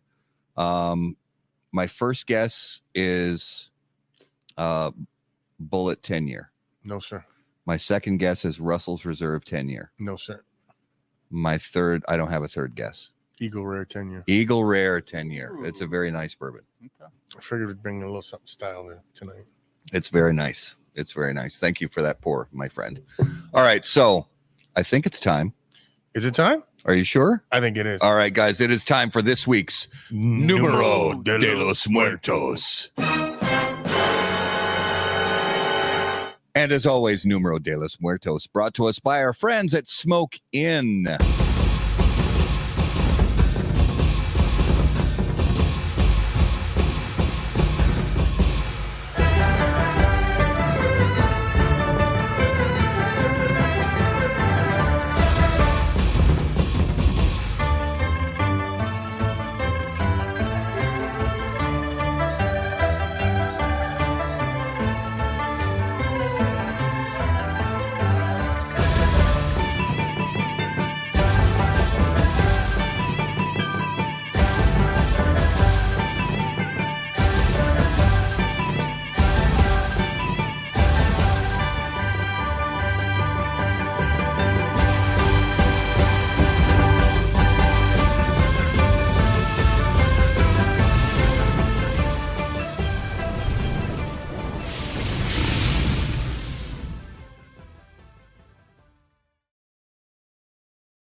That was quite the production. I know that new spot for the Great Smoke. That's pretty epic. Yeah. Okay, so this week's Numero de los Muertos, episode 223. The number is 6. 6 Is this forever? Is this last year? This is in total. in total, and this is real life stuff. Facts and fiction. It's fictional. Fictional. Oh, So this is a movie. a movie. So this is the total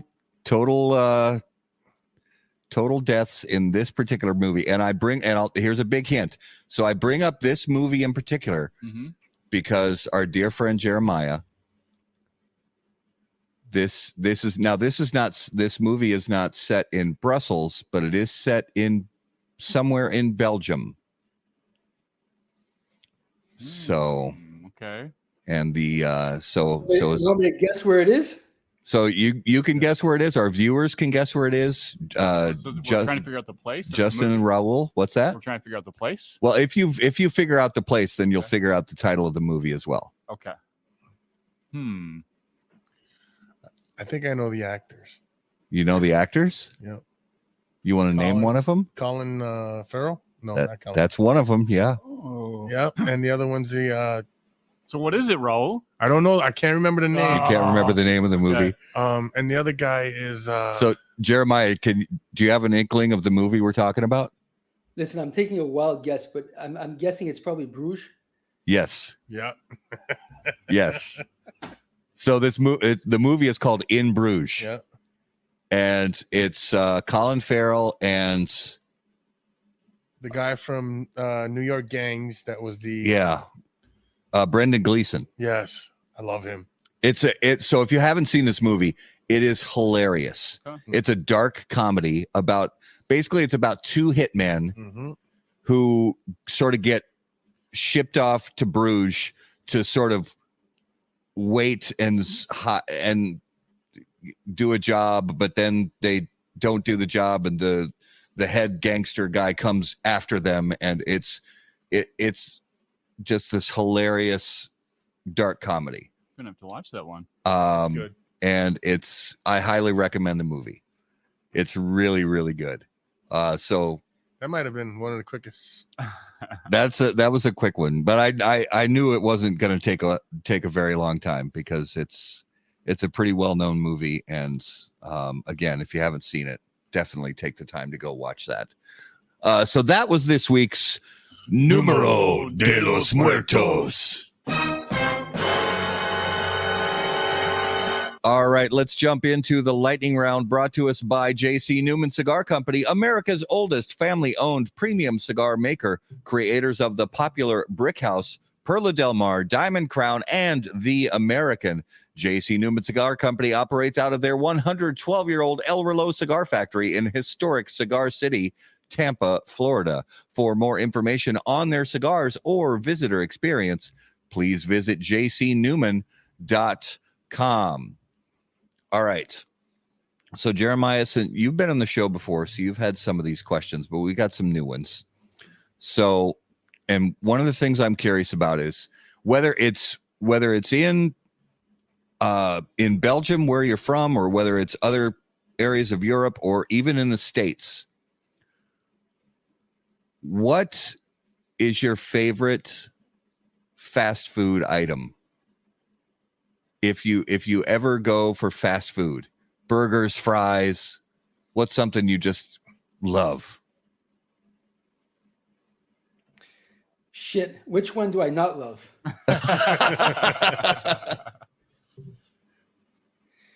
Yeah, probably. I listen. I don't know. I love junk food. I love food. I love everything. Anything I can swallow, I love. So I guess my favorite one is the one that my wife's not looking at the moment it's in front of me.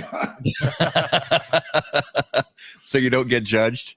Yeah, exactly. So I don't get whacked.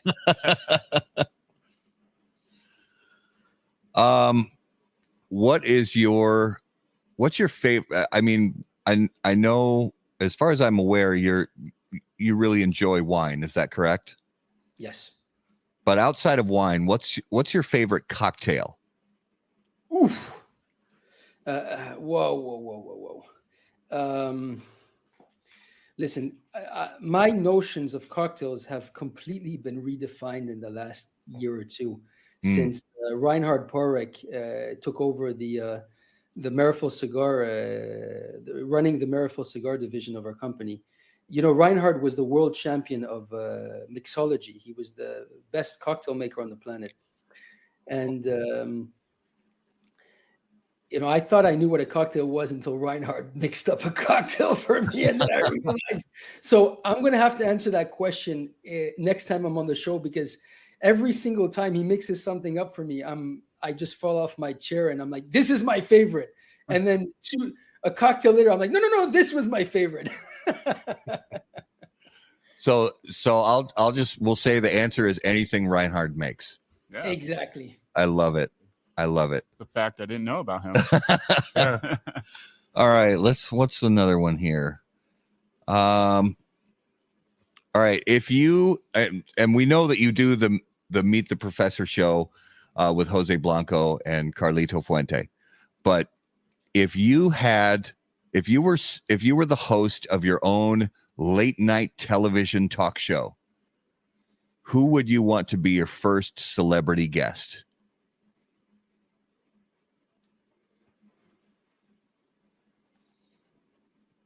Celebrity guest.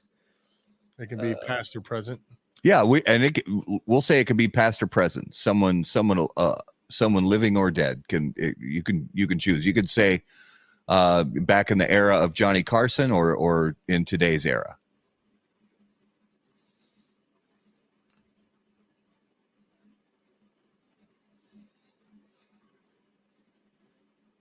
If I had obviously apart from the sentimental tie to dad or to my father or the grandfather, whatever, apart from all of that, if I had to bring somebody on, past or present, in terms of curiosity and in terms of truly wanting to understand what life and what things were through their eyes, I would like to bring back one of my relatives or one of the people from that time who were on those boats out of Spain, crossing the Atlantic back in the 1600s, trading tobacco. Because I would want to gain, living and breathing and smoking tobacco. I mean, anybody who knows me intimately, there's nothing in my life which doesn't involve a cigar or tobacco in one form. Okay. Now, bringing the guys who were the innovators, who were at the base of that, I think would add a lot to what we're doing and to how we're doing it, to the understanding of the whys. I would definitely want to get one of those pirates back on the table. No, that's great. I love that. Now, I don't know if you've had this question before, but honestly, even if you have, we're going to ask it again. All right. You ready, Jeremiah? Of course. All right. The zombies are coming. You get to pick 3 people from the cigar industry to be part of your zombie apocalypse survival squad. Who would you pick and why? Okay. When you say the industry, do you mean the industry as the public knows it, or the industry behind the scenes that nobody knows? Whoever you think you are going to be able to survive against the zombies with. Yeah, even if 3 main people, so they could be dead, living. Who are those 3 people that are going to help you win against the zombie apocalypse? Okay.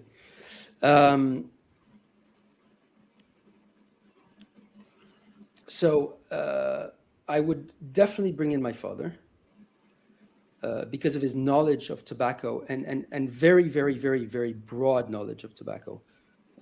Dad was somebody who could sit down with anybody in the world, and have a very deep discussion about tobacco and, kind of put them back in their place.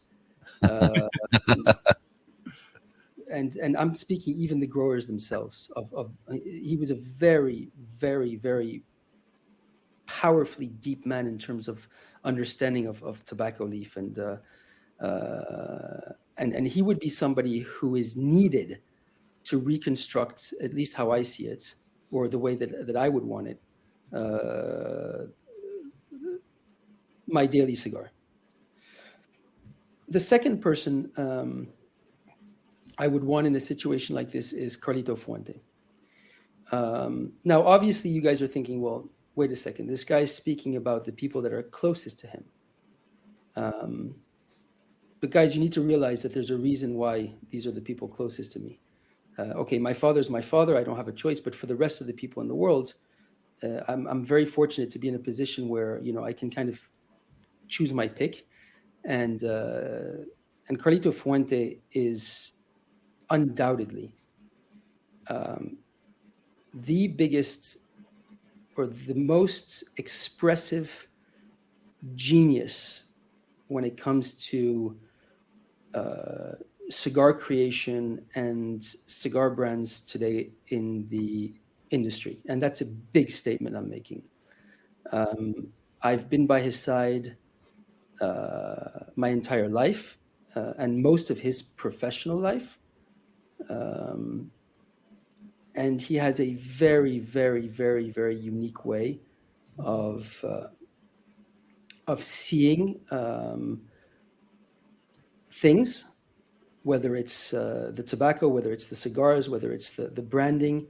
It's something you would get out of the head of a crazy artist. And that's important.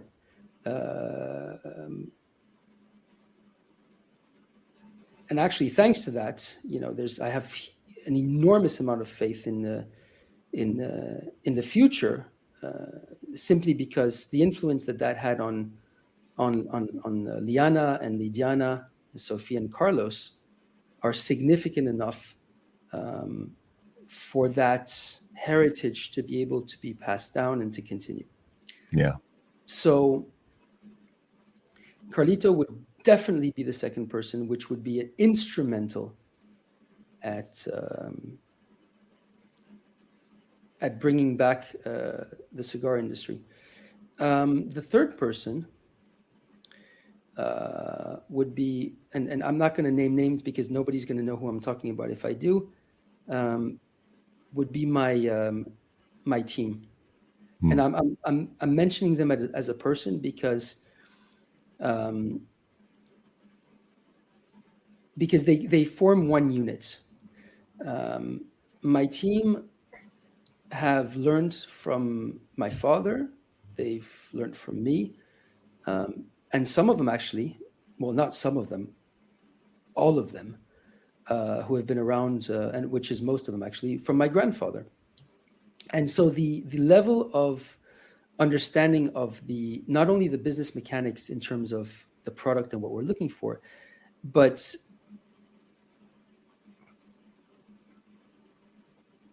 the way we do things to achieve what we want to achieve.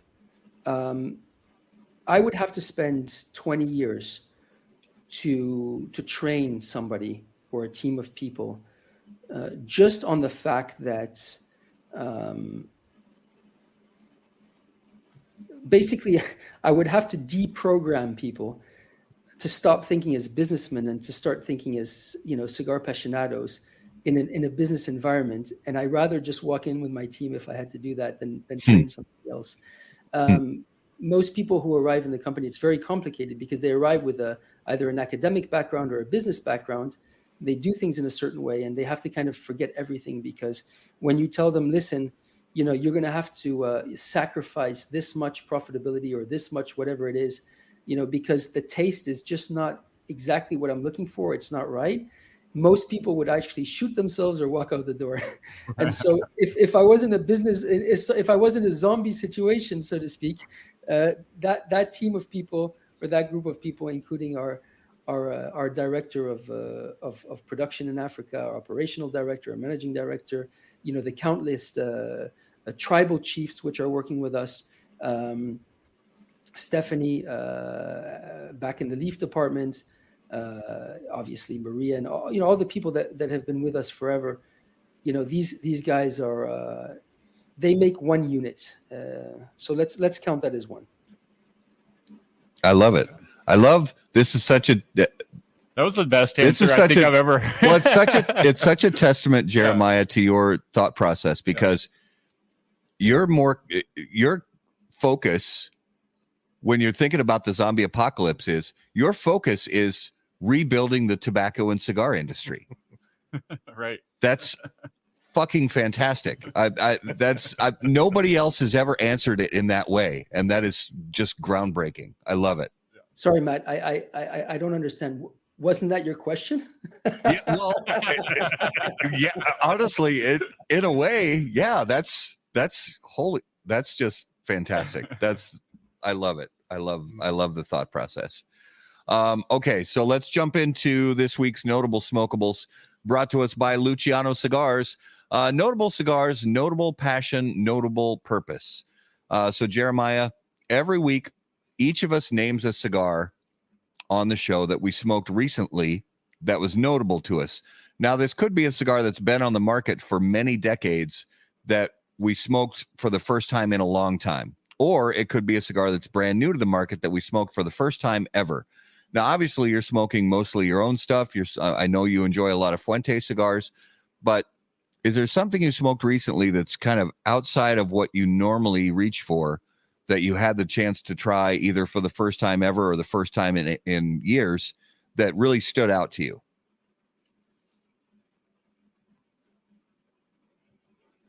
No. No, I'm sorry. No, that's, hey, honest and concise. This is exactly why, a lot of people don't appreciate my straightforwardness, but Meerapfel thinks what he says and he says what he thinks. There's very, very few cigars out there which I enjoy lighting up, not because I think they're bad cigars, but because I think they're not exceptional cigars. And I would be more than happy to discover anything. I'm very open-minded, but don't come to me with bullshit and try to sell me something which is good and it's not. I'm not gonna. It doesn't work.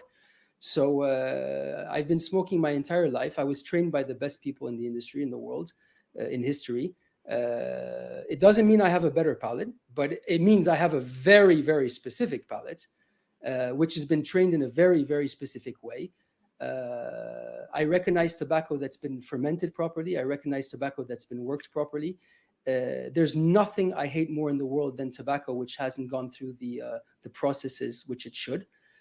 On an intellectual level, it just blocks everything. It just destroys everything for me because I can see the corners that have been cut,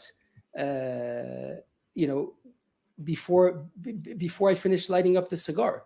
And as a professional in the industry, you can't ask me to have respect for something which I know hasn't been brought to where it needs to go. So that's the long answer to the no. It's very, very, very rare. However, it does happen once in a while that somebody pulls something off where I go, wow, this is good work. This is very, very good work. But it wouldn't be surprising to anybody to know that, my regular smoke is limited to a handful of cigars. Yeah, no, totally understandable. Mm-hmm. Raul, what's your notable this week? Oh, he's going with the cigar we just finished smoking tonight. Let's see that band. Yeah, that band is absolutely. I mean, it's like a gorgeous stained glass window from a church. Let me tell you something about the band, Matt. Let me tell you something about the band. One of the things which we wanted to bring into this project was heritage. Obviously, heritage is a great part of it. And earlier on, you spoke about Bruges, right? Yeah. Now, you'll see several things in this project which relate back to Belgium, and you'll understand what I'm getting to in a second. When we decided to create, and when I say create, I mean invent a different type of band, something which is different. I remember going to John and saying, John, I need you to create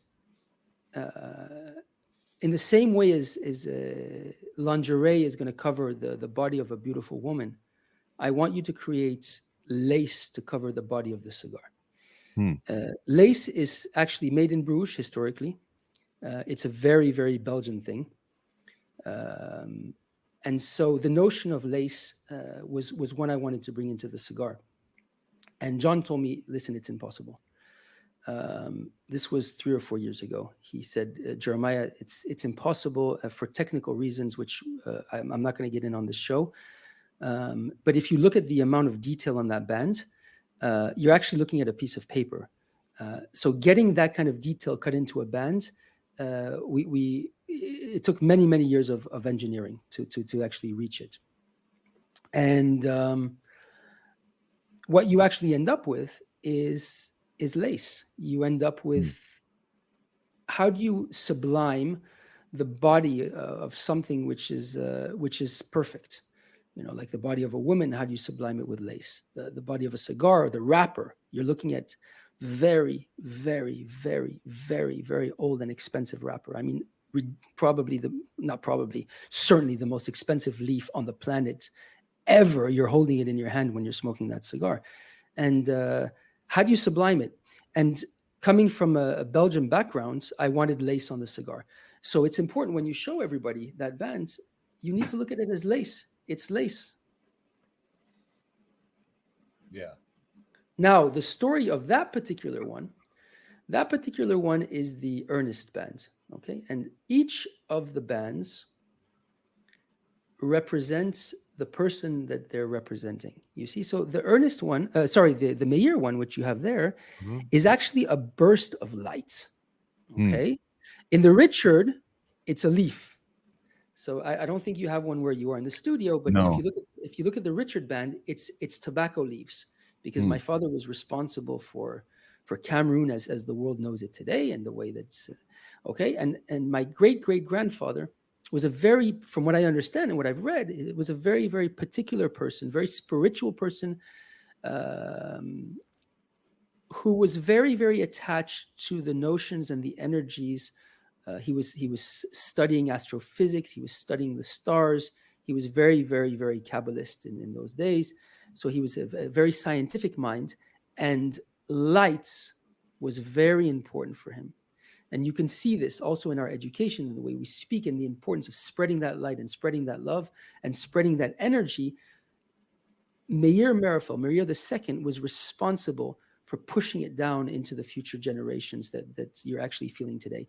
And the band that you have in your hand is that ray of light. It's that initial big bang. It's that initial burst of light. It's beautiful. Yeah. Just stunning. And as much as I appreciate the band, the cigar was phenomenal. Yeah, that was really, Phenomenal. really good. Really very good cigar. I don't know how to follow that, but Well, yeah, but still, tell us what your notable was of this course, week. it's this right now, right? If we're talking about earlier this week, I had a work, meeting I had to go to for some kind of negotiator training in person this week. So I'm like, I just got the box of the Sobremesa Wagashi from Cigar Dojo. Oh, sure, yeah. Tobacco Yeah. Trust. So Did you get one? I didn't get one. I gotta let him rest for a second. I had to Oh, yeah, smoke no. one on the way to the meeting, big meeting, and that Cigar Dojo release of the Sobremesa Wagashi by Dunbarton Tobacco Trust is really good. Okay. buddy. So mine is one that I just posted the review of today on howaboutthatcigar.com. The new one from Hoy de Nicaragua, the Cinco de Cinco. This being the Corona Extra Vitola that I smoked. Nice new blend from those guys. Okay. So fits into that series that they've been working on the last few years. So yeah, but again, this cigar we just smoked on the show tonight, incredible. So Incredible. It's a little out of my price range, but I will not smoke for 2 months to get the rest of the line, at least one of the rest of the lines. Yeah. So where can we find these? Yeah, that's what Rich said. Rich said, Yeah. So for people in the States, are these cigars available in the States? So, gentlemen, I don't want to disappoint you. I have no idea. I am not involved at all in the commercialization these products. Reinhard Porek is the vice president of sales and brand experience for the Meerapfel cigar. Whenever I spend time in commercialization, sales, and development, market developments, it's as president of Fuente International, I represent the Fuente brands, and that's what I build in terms of sales and markets. Reinhard is the man. He is the leader of the Meerapfel cigar division. So I'm very afraid to tell you that Mr. Meerapfel cannot tell you where you can buy a Meerapfel cigar. Well, here's the great thing about that is he's actually going to be on the show in a couple weeks. So there you go. There we go. and that actually brings us to coming attractions, and those coming attractions on How About That Cigar Live brought to us by AJ Fernandez. Born and raised in Cuba, AJ Fernandez now produces unparalleled premium cigars in Esteli, Nicaragua. The AJ Fernandez portfolio of cigars provides blend strength and flavor profiles to match the preferences of any premium cigar consumer. Whether it's New World, Dias de Gloria, San Lotano, Enclave, or Bellas Artes, you are sure to be satisfied with a premium cigar from AJ Fernandez. So, like I said, we have some very cool guests coming up on the show. Next Monday night on the 27th, we have Mike from Lovely Cigars right there in beautiful Green Bay, Wisconsin. And on December 4th, we have the lovely Reinhard from Meerapfel Cigar. We're going to talk about Meerapfel Cigars. We're going to talk about his Light 'em Up Lounge show on Finally, Facebook. you'll have a gentleman on your show. And then on December 11th, we have Ed Trevino from Luciano Cigars, and closing out the month of December, our annual year in review show. We're going to open up already. I know. We're going to open up the box of bands and talk about what we smoked a lot of this year, talk about kind of some of the big things that happened in the cigar industry, and some other cool stuff. So that'll be our last show of 2023. So Jeremiah, I have to say, brother, thank you from the bottom of our hearts for being on tonight's show. This was beyond just a show about wrapper, binder, filler, about branding and marketing and all. This was a show about people. This was a show about relationships. This was a show about the heart and family and legacy and yeah, all that. And we're very grateful to you for being on with us this morning in your case. And thank you for being up extra early and giving your time and your wisdom and your honesty and your openness to us. Thank you, sir. No, thank you very much to you. If my father hears us, happy birthday, Dad, and happy Thanksgiving to everybody out there. I wish you only the best, and thank you for having me on your show. It was a wonderful time. Thank you so much. To our viewers and listeners, guys, thank you so much for being the best part of How About That Cigar Live. We are so grateful that you spend this time with us live on Facebook and on YouTube. And if you're watching after the fact on either Facebook or YouTube, thank you so much. Take just a minute to subscribe to our channel and click the like button and leave a comment, even if it's after the fact. Go ahead and leave a comment because we try to respond to those in a timely manner, whether it's a comment or a question. And speaking of questions, if you have any questions, you can email any of us on the website, howaboutthatcigar.com. Be sure to follow us on all your favorite social media platforms at HBT Cigar. And of course, until we see you guys next time, burn cigars. And not bridges. Thanks, guys.